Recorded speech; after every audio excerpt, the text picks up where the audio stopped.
Welcome to Wallace and Wire. Today, we're talking about Mahathir's claim that the government sold out Malaysian independence. So yeah, quite a political bomb dropped by former Prime Minister Mahathir Mohamad. This is about that reciprocal trade agreement signed between Malaysia and the United States. He's really not holding back, is he? Saying it's basically, well, a surrender of our national spirit. Mahathir's main point seems to be that the government's using, soft language, things like trade cooperation, diplomatic protocol, to kind of hide what he sees as a really unequal, damaging deal, a deal that, for him, touches the very core of our sovereignty. And what really gives this critique its, let's say, historical punch is how personally outraged he sounds. He didn't just critique the policy points. Right. He framed it as this deep disappointment. He actually said he never thought he'd live to see Malaysian leaders compromise the nation's independent spirit. Wow. Just for, and these are his words, a few minutes of show and maybe some praise from a foreign leader. That framing itself is designed to paint the current leadership as, well, perhaps a bit vain, not focused solely on national interest. Yeah, that definitely sets a tone, and it leads straight into his really blunt political assessment. He's explicitly telling the current government they need to admit they are weak, that they're just interested in appeasing foreign powers. And he argues this desperation for external validation, that's what led to selling out the nation's independence. It's really an accusation of, political weakness, isn't it? Not just a disagreement over policy details. Absolutely. So by saying Malaysia compromised its national interest to appease this specific partner, he's leveraging a globally recognized, highly emotive conflict to try and delegitimize the whole agreement and the government's priorities along with it. It's a powerful political move, framing the cost not just in ringgit or trade terms, but ethically, too. So the claim is incredibly severe, then. The way he puts it, it sounds like Malaysia has just handed over its national sovereignty. That's the core message. He argues we're now subject to the U.S. in, I think he said, almost all trade and economic matters. When someone like Mahathir says that, you have to pause, right? Is this just, political fighting talk, or is he really saying that economic dependence automatically mean political submission? That is precisely his underlying thesis, and he grounds this whole critique firmly in history. Right. He sees this specific trade deal as an active attack on the legacy of 1957, on the independence struggle itself. And not just 1957, but all the decades after, which he argues were defined by Malaysia aggressively fighting to shake off foreign economic influence. He's saying the whole legacy, decades of effort towards self-determination, is being carelessly thrown away. And to make that point, he brought up some historical examples, ones that probably resonate with people who remember that time. Indeed. He mentioned the Dawn Raid. That was a pretty bold, complicated move to get back control of plantation assets, wasn't it? Very complex. A major assertion of economic will. And also the Buy British Last campaigns, which, for context, weren't just minor disagreements. These were real costly actions where Malaysia stood up to powerful, former colonial influences to assert its economic independence. Exactly. And the contrast he's drawing is stark. He's essentially saying, look at our determination back then and look at what he sees as a capitulation now. Mahathir argues that under this U.S. reciprocal trade agreement, we've completely ditched that historical self-reliance. We're letting the U.S. impose its will.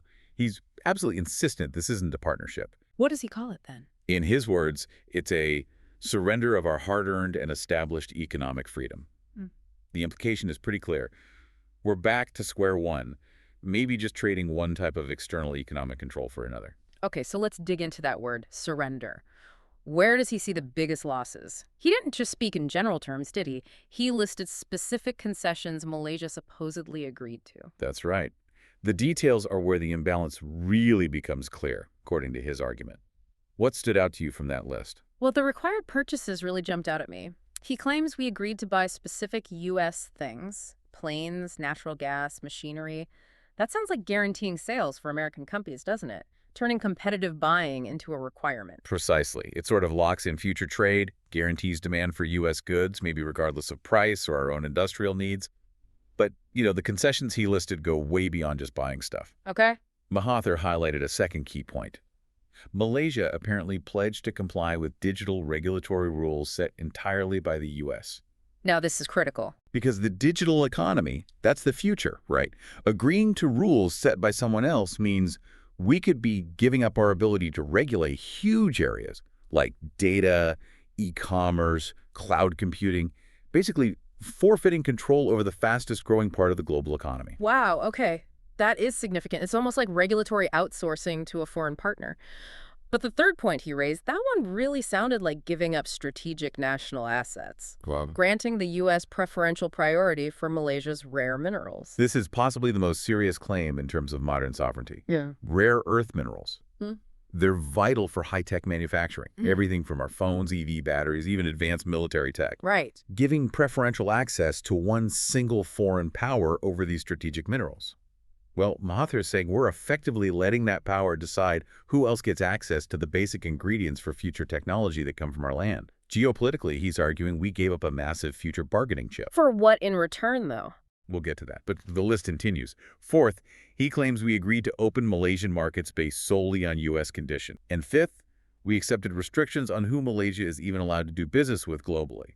That last one, restricting trading partners, that feels like a very direct hit on foreign policy independence. It really does. It limits who we can partner with, maybe damages regional ties, just to align with U.S. aims. That's the implication. So if you take all five together, mandatory purchases, giving up digital rule setting, priority on strategic minerals, markets opened on their terms, and limits on other trading partners, it paints a picture, from Mahathir's perspective, of Malaysia sacrificing strategic control on multiple major fronts. And the big question then is, what did we get in return? You mentioned that earlier. What's the counterweight in this deal, according to Mahathir? Well, this is where his criticism becomes scathing. He claims all these huge strategic concessions were traded for. He's very dismissive here. Microscopic tariff reductions. Microscopic. So like trading your house keys for a discount coupon. That analogy captures the perceived imbalance perfectly. Yes. Yeah.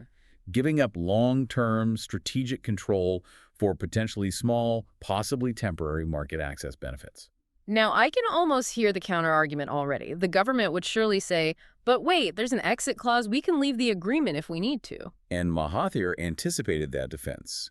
He tackled the exit clause point directly in his critique. What was his counter? It's basically a two-part argument. First, the political question. If the terms were so obviously bad for Malaysian independence from the start, if you knew you might need an escape route, why sign such an unequal deal in the first place? It kind of suggests they knew it wasn't great from day one. Okay. Undermines confidence in the original decision. What's the second part? The second part is about the practical reality. Sure, an exit clause might exist on paper, but if Malaysia actually tries to use it, will the U.S. just shrug and say, okay, no problem? Probably not, especially if valuable trade is guaranteed. Exactly. History suggests breaking these kinds of powerful economic and diplomatic agreements is rarely easy or without consequences. Right. So relying on an exit clause isn't really a sign of smart negotiation, is it? Mahathir frames it as proof that the initial negotiation failed. You signed a bad deal hoping you could escape later. So his final judgment on that point is essentially poor negotiation skills. That's the message. That, depending on the exit clause, just proves the current government did not know how to negotiate effectively from the beginning.